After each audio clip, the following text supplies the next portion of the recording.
Star Wars 7x7 episode 1905. Today, we're going to continue our series of looks at the Age of Resistance one-shot stories from Marvel, and today we're going to talk about the story that features our favorite Stormtrooper turned Resistance fighter. Yep, that's FN 2187, aka Finn. Punch it!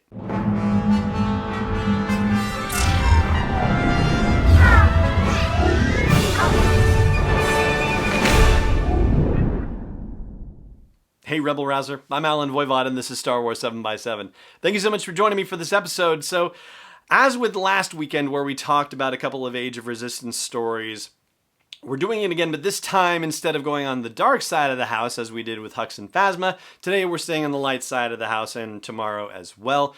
Today we're talking about Finn, and I should say up at the top that this is a spoiler-full episode because we're going to dig into the details of his story, which is entitled Infestation, and if you don't want it spoiled for you, well then save this episode of the show for a later date, but if you're okay with me digging into the details, well then let's do it. So, Finn as a sanitation worker, all right? That's the big deal, okay? Finn is working as a sanitation worker on Starkiller Base. We actually get to see him with a mop, and it's kind of interesting to see that mops in a galaxy far, far away are very similar to mops in our own world. It's the same, bunch of strands of cloth bundled up together. And there's a funny moment where he is working and Kylo Ren and Captain Phasma show up. They're just happening to walk by and he doesn't know how to stand at attention with a mop. And so he does with the staff side down and the mop head up. And the mop is dripping on his shoulders. He's standing at attention and Kylo Ren is looking at him like he's some sort of ridiculous idiot. And then Kylo goes off and he just breathes a sigh of relief, phew, until Phasma shows up and says, "Ah!" And he is going to be assigned to a construction crew on cleanup duty as well. As Phasma puts it, there's a blockage on a bit of construction that's happening at Starkiller Base, but when he reports for duty to the captain who is dealing with this, the captain says, "That's more of an infestation." And Finn says, "That doesn't sound so bad." And the captain says, "Well, 2 people are dead, and we can't even understand the 3rd survivor. And the 3rd survivor is like a quivering mess and is like, the rage, it has teeth. The rage has teeth." So that's definitely not good. They go into this tunnel where the power is out, and so now it gets into little horror movie-like territory. There's a horrible screeching that seems to overwhelm the troopers, and one trooper is not smart enough to keep his bucket on because he takes it off, and then there's a horrible scrunch and a bit of shadow depiction as you see that his head has been bitten off. So whatever this is pretty awful. Bitten off, cut off. Hard to tell, but there's just a crunch noise that is put to it that's like pretty gruesome, but not depicted gruesome. It's just, more that the idea that your imagination puts into it has to be gruesome. So anyway, it turns out that it's these bunch of creatures that, kind of are, large bat-like, but have sort of spidery looking faces, which is pretty creepy. And ultimately they are able to get the best of them. But the captain, who is a flame trooper, is taken down and attacked. And Finn, in order to save him, actually grabs the flamethrower and sets his captain on fire. Which the guy's like, "Ow," after it's all over. And Finn's like, "Hey, it's heat-resistant armor. I was pretty sure I wasn't going to cook you in there." So, all's well that ends well, basically. But they stick Finn on cleanup duty after the fact. And so he has to help clean up all the bodies and whatnot.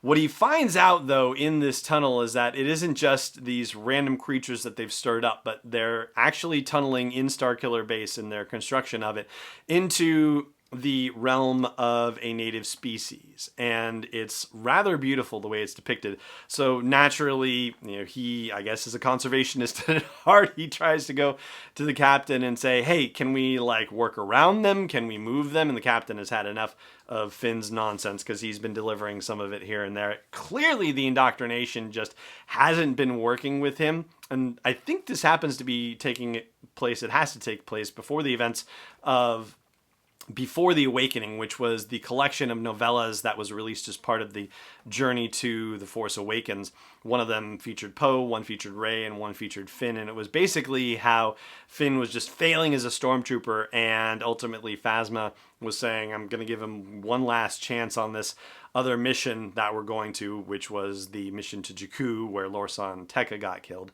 And that would be the end of Finn's usefulness if he didn't perform on that one. So, or at least the beginning of his next reprogramming, or his initial reprogramming situation. I don't think he had been reconditioned at all at The Force Awakens, at least that's what we heard. Anyway, so Finn gets assigned to garbage scow duty. And the way the captain puts it, he says, oh, look, you want to protect something worthless? You can go with the garbage scow, because there is a giant garbage ship that takes all the trash from Starkiller Base to the garbage moon named Mar, M-A-H-E-R, and there it's a 3-week journey, and Finn's kind of like, 3 weeks to this place? You know, like, don't you have a faster hyperdrive? To the woman who's operating the thing, and she's like, it's garbage, nobody cares how fast it goes. And so they get to Mar finally, and Finn offers to help, which Maria Lou, who is the garbage scout operator, she says, yeah, the troopers don't usually offer to help with this. And he's like, I just need something to do. That makes her suspicious, and it turns out that her suspicions are somewhat warranted because of what he has snuck on to the garbage scout, and we'll talk about that after the break. Stay tuned. This episode is brought to you by Constant Contact, the premier email marketing solution for small businesses and organizations. I've used their service since 2003, and over the past decade and a half, I've watched them evolve, make the product simpler, more powerful, easy to use, and do everything that they can to help train people to use the product more effectively and for it to work with other forms of marketing like social media, for example. So check out sw7x7.com/email to learn more about Constant Contact and start a free trial. Once again, that is sw7x7.com/email for a free trial. Welcome back. So, if you've guessed, I already gave you enough of a hint for it, but what he has snuck onto this particular garbage scow is a bunch of these native creatures from Starkiller Base, both adults and kids, and also apparently some of the fauna, the flora, I should say, as well. And she's like, oh, aren't you sweet? You could get in big trouble for this. And he's like, yeah, I know. And she's like, I won't tell anyone.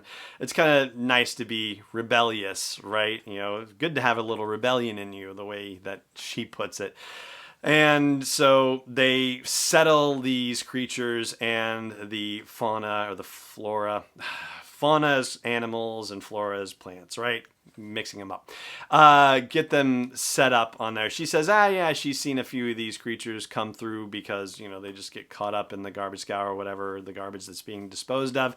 But she's sympathetic to what he's done and is not going to turn him in. So there you go. You get to see a little bit more of Finn's rebellious nature even before he started having second thoughts about this whole First Order business in stories like Before the Awakening, and then, of course, in The Force Awakens itself.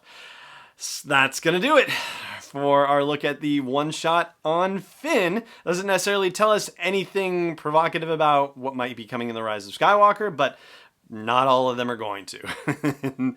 That's going to do it for this episode as well. Thank you so much for joining me for it, as always, and may the Force be with you, wherever in the world you may be.